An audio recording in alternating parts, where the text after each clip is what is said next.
Hi there, I'm Brian Issa. A warm Namibian welcome to all advanced subsidiary level mathematics learners and everybody else interested in learning maths. We appreciate your company. In the previous lesson, we had introduction to differentiation. In today's educational video, we are going to show you how to differentiate functions in a little bit more detail.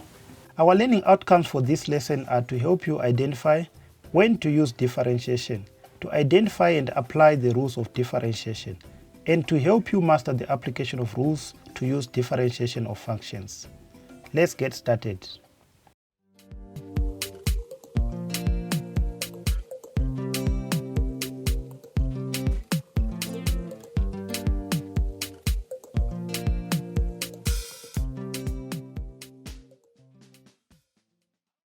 You already know that if f of x is equals to x to the power of n, and n is an integer, positive, negative, or 0, then f prime of x is equals to n x to the power of n minus 1.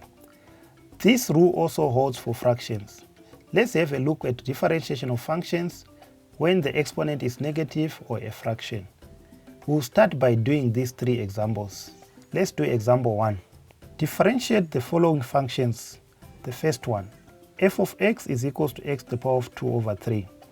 You can see that the exponent here is a fraction, 2/3, and it is a positive fraction. It is not negative nor 0. It follows that the differentiated function must be f prime of x is equals to n x to the power of n minus 1. Let's do it then. First multiply the index by the coefficient, 2/3 times 1 is 2/3. Now subtract 1 from the index. F prime of x is equals to 2 over 3 x to the power of 2 over 3 minus 1. But 1 is also 3 over 3. So that we have 2 over 3 x to the power of 2 over 3 minus 3 over 3.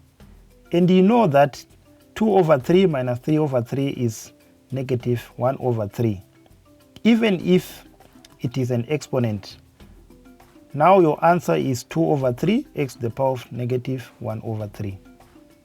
That was doable, wasn't it? Shall we tackle the next one? Example 2 is differentiate the function f of x is equals to 1 over x squared. You already know how to differentiate if f of x is equals to x to the power of n, when n is an integer. Then f prime of x is equals to n x to the power of n minus 1. So let's proceed. Using the laws of indices, we know that 1 over x squared can also be written as x to the power of negative 2. Now apply the same method for differentiating. Firstly, multiply the exponent by the coefficient. Negative 2 times 1 is negative 2. But be careful with the second step. Negative 2 minus 1 is negative 3. It is very easy to make mistakes with these basics. The derivative is negative 2 x to the power of negative 3. We can write it back in its original form, and there is the answer. F prime of x is equals to negative 2 over x cubed. You did it again. Let's see if with this third example you can work ahead of me. You should give the answers before I do. That's the deal. Here goes. Differentiate the square root of x. Again, we need to use the laws of indices first. You should know that square root of x can be written as x to the power of half. Once we have done that, we are back to maths which we saw before in example 1. Differentiating when the exponent is a fraction. Firstly, multiply the index by the coefficient to get a half x. Then subtract 1 from the exponent. Half minus 1 is the same as half minus 2 over 2. Which is negative half. Now we can tidy it up a bit and put it in its original form using the laws of indices. The negative index becomes positive in the denominator. And finally, x to the power of half can also be written as square root of x. The final answer is 1 over 2 square root of x. Isn't this stuff good? Well, we also know that too much of a good thing is not so good. So let's do something else for a minute. We now know differentiation of functions where the exponent is a negative for a fraction. Now we want to move on to a rule that we have discussed in the previous lesson. We will do some examples. Again, we will do two of these. Firstly, find the derivative of y is equals to 2 over x to the power 4 minus 1 over x squared. When you get an instruction like this, the first thing to do is not to panic. I told you last time, just stick to the method. So in this case, you change the fraction into an expression with negative exponent, like this. The equation now becomes y is equals to 2x to the power of negative 4 minus x to the power of negative 2. Now differentiate as usual, one term at a time. In each case, multiply the exponent by the coefficient and subtract 1 from the exponent. Now simplify each term. Be sure to work accurately and apply the basics you have learned back in grade 8. In the first term, 2 times negative 4 is negative 8, and negative 4 minus 1 is negative 5. In the second term, a negative times a negative is a positive, and negative 2 minus 1 is negative 3. Now change the negative exponents into positives in the denominators. The answer is equal to negative 8 over x to the power 5 plus 2 over x to the power 3. Not bad, learners, not bad. Let's tackle the next one.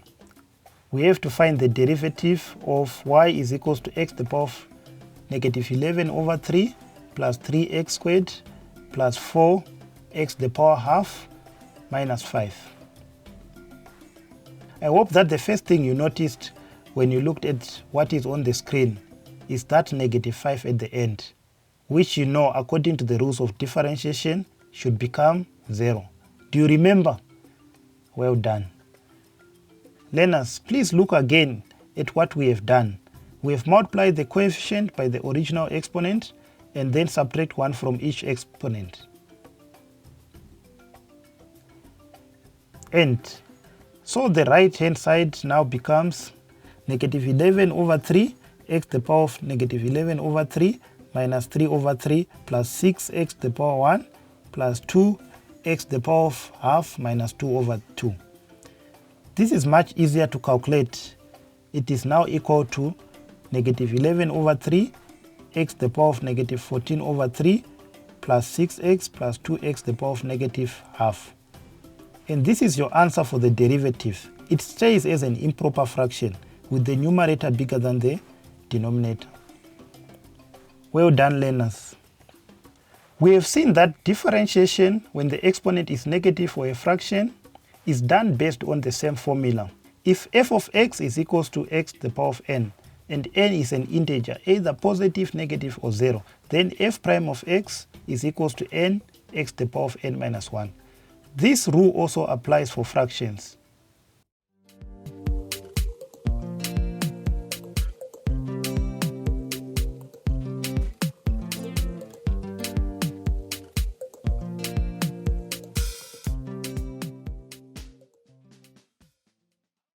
We have come to the end of the lesson. Until next time, goodbye.